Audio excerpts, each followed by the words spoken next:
Ukiamua kujibu swali kwa Kimombo, lazima uendelee kwa Kimombo. Ukiamua kujibu swali kwa Kiswahili, utaendelea na Kiswahili. Usichanganye lugha hizo mbili wakati unajibu. Endelea waziri. Asante kwa ujuzi Mheshimiwa Spika. Ni jambo muhimu sana. Nilikuwa nalijua, lakini tu vile maneno mengine na changamoto. Mheshimiwa Miraji, iko tofauti ya Mheshimiwa Spika utanisaidia, accountability. Uwazi. Iko tofauti ya uwazi wa serikali na vyombo visokuwa vya serikali. Jawabu yangu hasa, kwa sababu swali lilouliza ni la NGO. Lakini hii 1 billion ambayo umesema ni pesa ambayo imepitia NGO. Wamepata rasilimali kupitia serikali na ufadhili wa Canada. Sasa imekuwa changamoto kwetu kuwauliza hawa NGO watupatie sisi hisabu na uwazi, kwa sababu wako na tabia zao na mienendo yao. Lakini zile za serikali, Mheshimiwa Spika, niko tayari kuyaeleza kinaga ubwaga. Tumepeana takriban bilioni 3.2 kwa vikundi tofauti vya kina mama, vijana, kununua maboti. Tumenunua maboti 129 takriban. Tumejenga bahari za uvuvi chache 9 hivi. Sasa hii tunajenga katika Lake Victoria. Tumejenga zingine 5 katika jimbo la Pwani, na zingine bado zinaendelea, na zingine tumeadvertise juzi na kadhalika. Kwa jambo la ajali, Mheshimiwa Senator, nataka nikwambie hata mimi wale watu ambao unaita watu wako ni watu wetu sisi wote. Na kwa sasa hivi ukienda Lamu, ukienda Mombasa, ukienda Kilifi, ukienda Kwale, utakuta tumewapatia boti la kuokoa watu la wepesi lenye kasi ya kisasa. Lakini nakubaliana na wewe katika mipango ya siku za usoni kwamba tunataka kuekeza katika teknolojia mpya ya kutumia drones na kutumia, Mheshimiwa Spika waweza kusaidia drones, lakini drones na kutumania helikopta, ndege ya helikopta. Hiyo iko katika mipango. Hiyo ni katika mipango kabambe ambayo tumeweka, na tukitathmini kwa kina tunakuta kwamba hiyo ndiyo njia mwafaka ya kufuata. Na submit. Senator Shakila Abdallah. Asante Mheshimiwa Spika. Kwanza nampongeza Mheshimiwa Waziri kwa kazi anayoifanya mzuri. Swali langu kwa waziri ni kuhusiana na mambo ya uvuvi haramu. Kuna uvuvi haramu unaoendelea kwenye bahari zetu na unaharibu mazingira, na sijui kama wizara ina mipango gani ya kuzuia uvuvi haramu unaoendelea. Na nikitoa mfano kama Lamu, kuna wavuvi wanatoka sehemu za Pemba wanaokuja kuvua kwa magesi na mashini, na wanaharibu kabisa zile habitat za nyumba za uvuvi, hususan uvuvi wa lobster, makamba na kadhalika. Kwa hivyo tunataka kujua waziri, kuna mpango gani ambao umeweka wa kuzuia huo uvuvi haramu na kuweka inaitwaje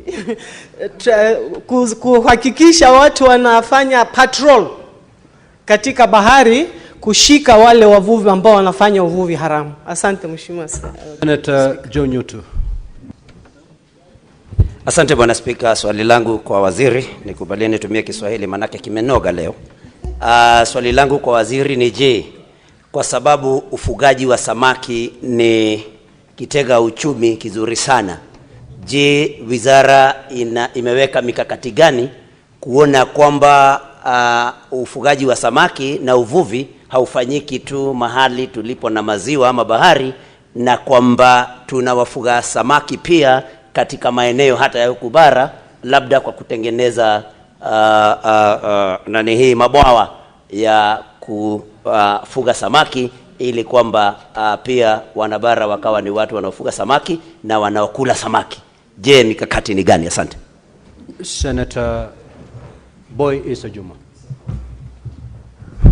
Asante sana Mheshimiwa Spika. Kwanza napenda kumpongeza Mheshimiwa Waziri hivi juzi kule Migori kuhusu habari ya mambo ya uvuvi na hivyo soko mpya zilizojengwa. Mheshimiwa Spika, swali langu ambalo nitakamuuliza waziri hapa ni kwamba kule sehemu za kwetu, kule sehemu za Kwale, sehemu za Vanga, sehemu za Shimoni, sehemu za Mkwiro, hivi ni visiwa ambavyo kuna wavuvi wanavua kule na vyombo vyao vya kuvulia ni vya zamani sana Mheshimiwa. Na ningependa kujua kutoka kwa waziri kama kuna mikakati gani ambayo za kusaidia wale wavuvi waweze kupata vyombo vya kisasa, maneti na nini kama vile wenzetu walivyopawa hivi juzi sehemu za Migori. Swali langu la pili ni kuhusu Honorable Senator, under Standing Order 51C7B, you are entitled to ask only one supplementary question. Senator Morango.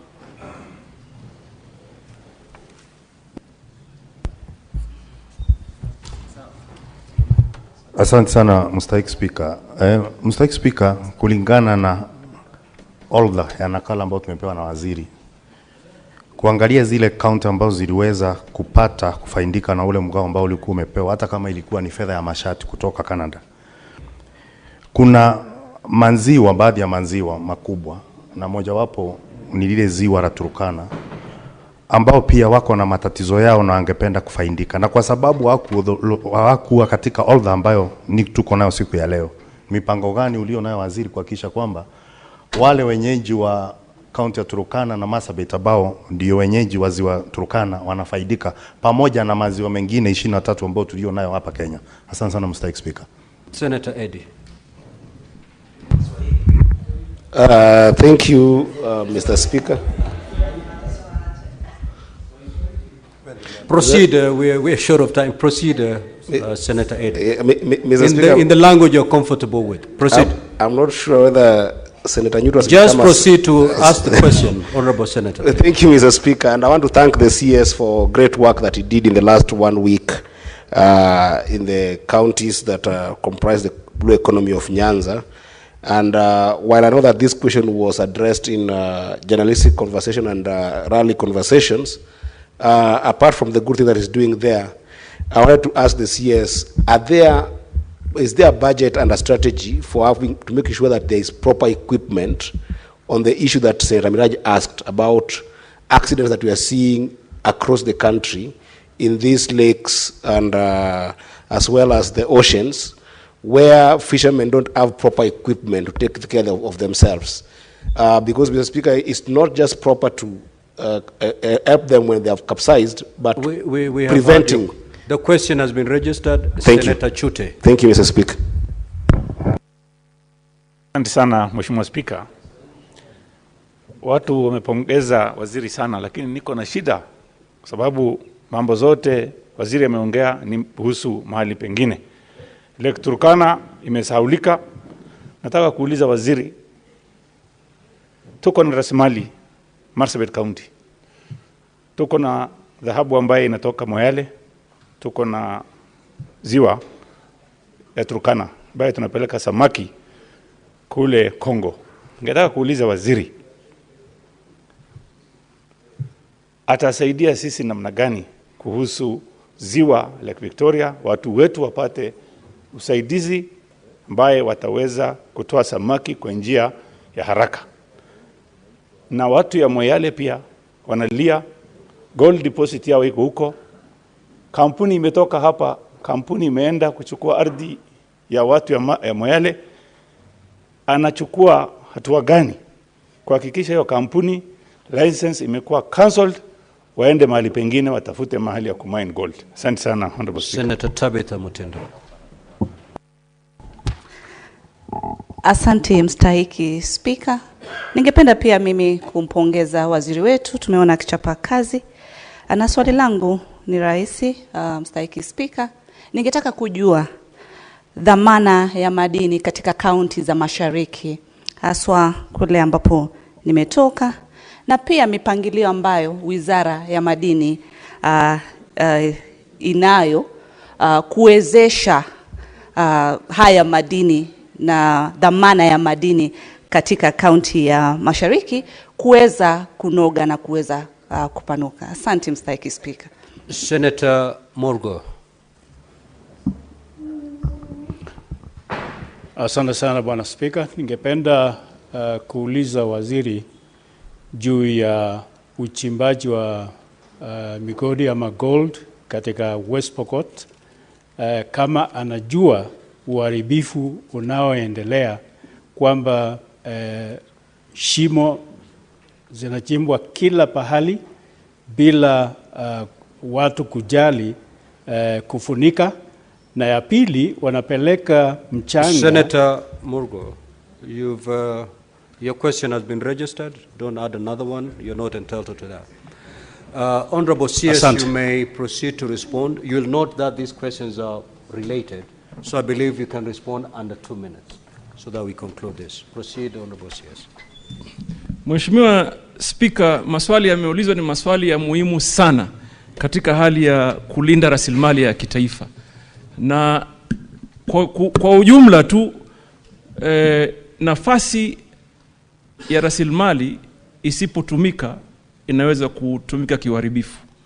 Na ndio maana tumeweka mikakati kabambe. Kwa mfano kama kaunti ya Lamu, sahihi tukiwa tunazungumza tunapanga mipango ya kutengeneza maboti ya kuenda masafa marefu, na yakirudi tuwe na bandari hasusan za samaki kuweza kuwasaidia katika utengezaji samaki na kuhifadhi. Swali lingine la muhimu nimeulizwa, kwa nini tunaangalia tu maeneo ambayo yako na maziwa ama bahari. Umuhimu tuelewe kwamba hata sahihi ile Center of Excellence ambayo tuko nayo iko hapa Nyeri, hapa Sagana, ambayo inafanya uzalishaji wa samaki na utafiti na mafunzo ya samaki. Na Mheshimiwa Spika, naweza kukupatia mshtuko kiasi kwamba ujue hata hii Nairobi samaki wengi ambao wanakuja katika soko hili ni samaki ambao wanafugwa katika maeneo ambayo hakuna ziwa na bahari.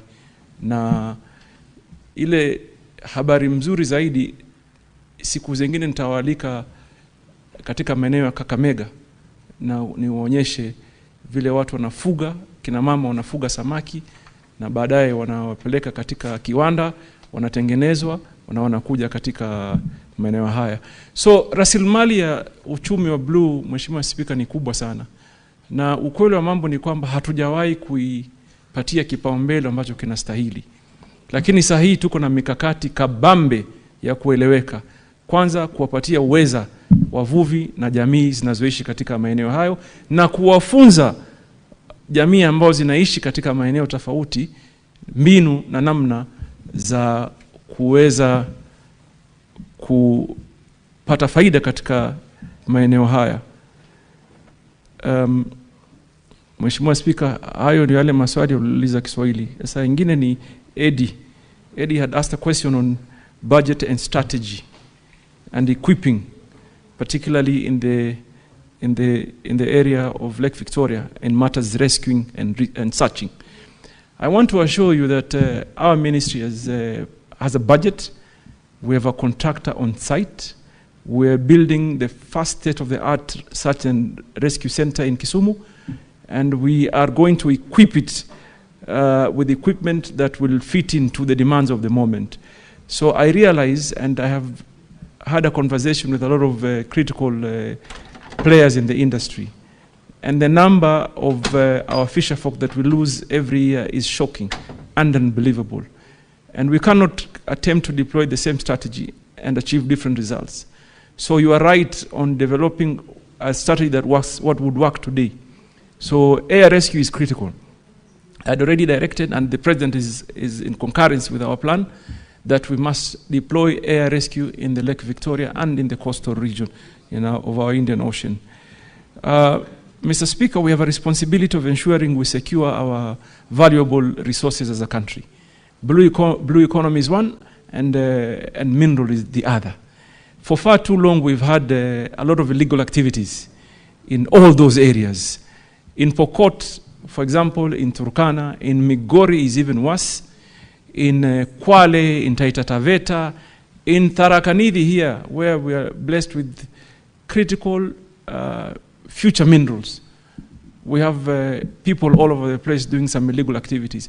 But I can tell you, we are on a mission to ensure we follow them, we pursue them, not just to arrest them, but also pursue their accounts so that we can confiscate their gains illegally and make it public property.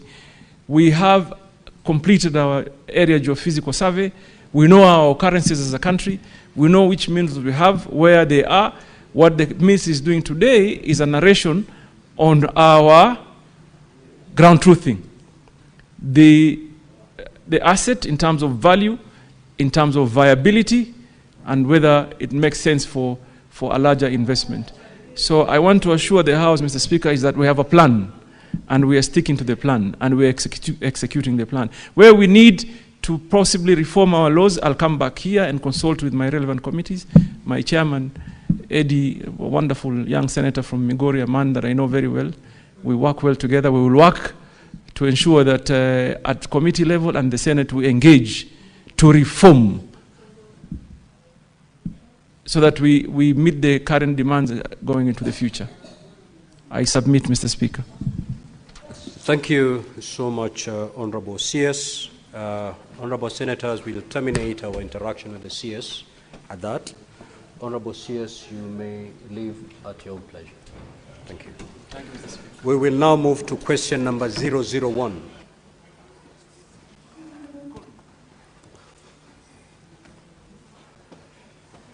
Clerk, kindly usher in the Honorable CS.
Clerk, can you confirm that CS Energy is present? Thank you. We will now proceed with question number 001 by the Senator from Marsabit County, the Honorable Mohamed Chute. Honorable Senator, you may proceed to ask the question. Thank you very much, Honorable Speaker. My question is question 001. If you'll allow me, I start with question A. Would the Cabinet Secretary explain why Tari Adi, Doob Gindole, Dogogicha, Isako Muro, Ol Gabraskim, Saleswa Rio, Konso Banchale, and other villages in Marsabit County remain without electricity connection despite the installation of electricity transformers in those villages. Question B, what steps has the government taken on operationalization of all electricity transformers installed across Marsabit County? Question number C, could the Cabinet Secretary also indicate the level of access to electricity in Dubgoba, Gargarsa, Wario Duba, Manyata Konso, Karatina, Kofiambaya, Parkishon, Lakartinya, Nasikakwe, and in Marsabit County, and explain why the government is doing so, what is the government doing in achieving full electricity coverage in those villages? Question D, Honorable Speaker, what is the status of requests for installation of electricity transformers and extension of electricity connection in Ilpus, Kituruni, Kubibagasa villages in Marsabit County? Thank you, Honorable Speaker.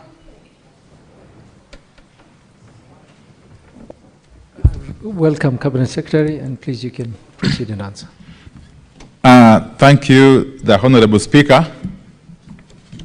First, for your indulgence, I was supposed to have been here first thing in the morning, but I did agree with my colleague, CS John Mbadi, that we swap the times because he had some other engagement elsewhere. Honorable Speaker, before I go to specific questions raised by the Honorable Senator Mohamed Chute, let me make some general statement that Marsabit County is among those counties, especially in the northern corridor and parts of coastal regions, that have for a long time suffered historical marginalization. The county of Marsabit, among other counties in that region, have been left behind by the successive administrations since our independence. And this has made them not to be able to compete effectively with the rest of the country, and especially on matters electrification. And that's why this administration under President William Ruto has taken a deliberate step to ensure that affirmative action is applied to bring parity, to achieve equity, insofar as development is concerned generally, but specifically to ensure that matters electrification is dealt with in an equitable manner. Honorable Speaker, therefore this administration has adopted a multi-pronged approach, and specifically for Marsabit County. This entails, first and foremost, ensuring that Marsabit County is connected to the national grid. We want to ensure that Marsabit County is connected to the national grid for the first time since independence. And how? One, by constructing a transmission line 45 kilometers from Loyangalani wind power farm to Loyangalani town, a project that has delayed inordinately, but a project that we are now able to commit that come December this year shall be complete, and we shall commission it. Honorable Speaker. Honorable Speaker. That will enable Loyangalani town and its environs to enjoy power, quality, affordable, and reliable power for the first time from the national grid. Honorable Speaker, it is not conceivable that power can flow all the way from Loyangalani wind farm, all the way from Loyangalani to Susua, here in Narok, bypassing the entire swath of Marsabit land, It's not conceivable. And that is what we want to correct under this administration, Honorable Speaker. Honorable Speaker, secondly, we want to unlock the very, very important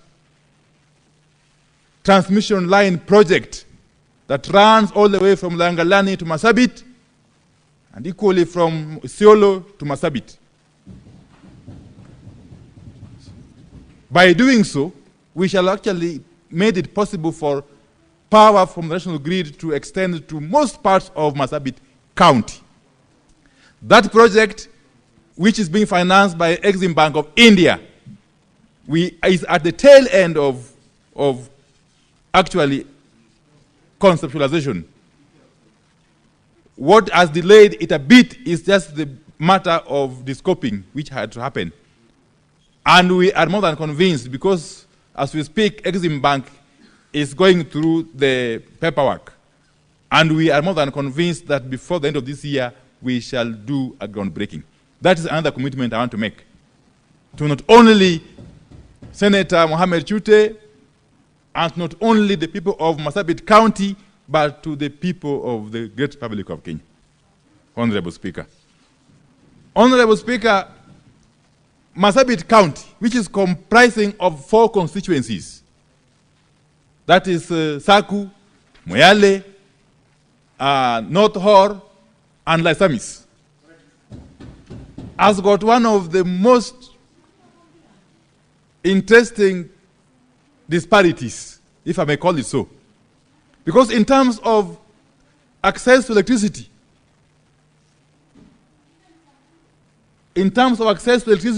Saku, because of its sheer size, it's the smallest of the constituencies, is seen to be having a high access, about 60-something%. Yet, when you go to the extreme side, extreme end, North Hor and Laisamis, it is 1.2% and 1.8% access rate. That is serious, massive disparity that this administration has made deliberate plans to address through the efforts we have put in place. Honorable Speaker, Marsabit County has been deliberately placed among the 14 counties that are benefiting from the Kenya Off-Grid Solar Access Program or project, the COSAP. And Marsabit County alone has benefited or is benefiting from about 1 billion shilling worth of those projects. About 10 mini-grids covering across the width and breadth of the county. Okay? And some 6 or so boreholes. Honorable Speaker. So allow me, therefore, and I have already spoken to my good friend, the Honorable Senator, Mohamed Chute, that I will be engaging him further, offline, over and above this formal presentation. I will be engaging him further, together with other leaders from the county, to ensure that we fast-track these projects. That is one of the commitments that I have to make before this Honorable House. So therefore, Honorable Speaker, allow me, and I don't want to actually belabor the point, because I have already submitted the answers. On question number 1, which is question 60 what? In the order paper. Okay. That's fine. I'll just proceed. In terms of reasons why those areas that have been listed, okay, remain without electricity connection, despite the installation of electricity transformers in the said villages. Honorable Speaker, REREC, which is our implementing agency, has mapped out and undertaken preliminary works, that is survey and design, of a number of the areas for the implementation in the current financial year, and others for consideration in the next financial year, of course, subject to budgetary provisions. And details of the actual status of the areas are shown in the table 1 in my response. I don't want to belabor that. Honorable Speaker, part 2, the steps the government is taking to operationalize all the electricity transformers installed across Marsabit County. I want to say that a total of 8 schemes are in different stages of metering in the county. And upon completion, approximately 800 customers will be onboarded. And all the associated transformers will be commissioned in order to realize the benefits anticipated by the government of Kenya. In addition, some parts of Marsabit County have witnessed insecurity cases, which has caused movement of people and hence leaving the already installed transformers fairly idle. The government is engaging various stakeholders to foster peace and restore normalcy. Part 3 is about access levels of electricity to those areas mentioned in that question, okay? And what the government is doing to achieve full electricity coverage in those villages. Again, in line with what I've said in my opening remarks, Honorable Speaker, the status of electrification and electricity access in the above villages is as shown in Table 2 of my response, Honorable Speaker. The identification, scoping, and electrification of unelectrified areas is an ongoing activity until universal electricity access is achieved. We don't want a situation where we talk about universal access by 2028 or 2030, Honorable Speaker. And yet, many parts of the country, especially from northern Kenya, are left far behind. So that is what we want to correct. Part 4, Honorable Speaker, the status of the request for installation of electricity transformers in those 3 villages. Honorable Speaker, the status of electrification in the above villages is as shown in Table 3 of my report, Honorable Speaker. And that is as far as the first question is concerned. Thank you very much, Cabinet Secretary. Senator Mohammed Chute, would you prefer to ask your second question and then ask supplementaries thereafter? If we can combine the questions. Thank you, Honorable Speaker. Let me ask my second question, and then I will ask my supplementary questions thereafter. Honorable Speaker, my question number 068. A, why has the last mile connectivity program not been implemented in the entire Marsabit County, despite similar programs being successfully rolled out in most parts of this country? Question B, what steps has the government taken to ensure Loyangalani, Kargi, Kor, Forole, and all other areas in Marsabit County without electricity are connected? C, could the Cabinet Secretary provide details on funds allocated for last mile connectivity projects so far in Marsabit County, the contractors involved, and the project timeline for their completion? Thank you, Honorable Speaker. Cabinet Secretary. Thank you very much, Honorable Speaker. Before I respond, let me just make a clarification. I did mention about the transmission line project from Loyangalani to Marsabit and Isiolo Marsabit. It is being financed by the Exim Bank of China, not India. And the company which is contracted is the China Water and Engineering Company. Thank you. Honorable Speaker, the first limb of the question is about why the last mile connectivity program has not been implemented in the entire county, despite similar programs being successfully rolled out in most parts of the country. Again, an issue I've talked about at length in my opening remarks. But let me say this, that since the inception of last mile connectivity projects, the government of Kenya has implemented a total of 29 projects worth some Kenya shillings 30.1 million and connected 1,466 customers to the grid in Marsabit County. The details of the connected customers across the various constituencies is as shown in the table 5, of my response. And Annex 1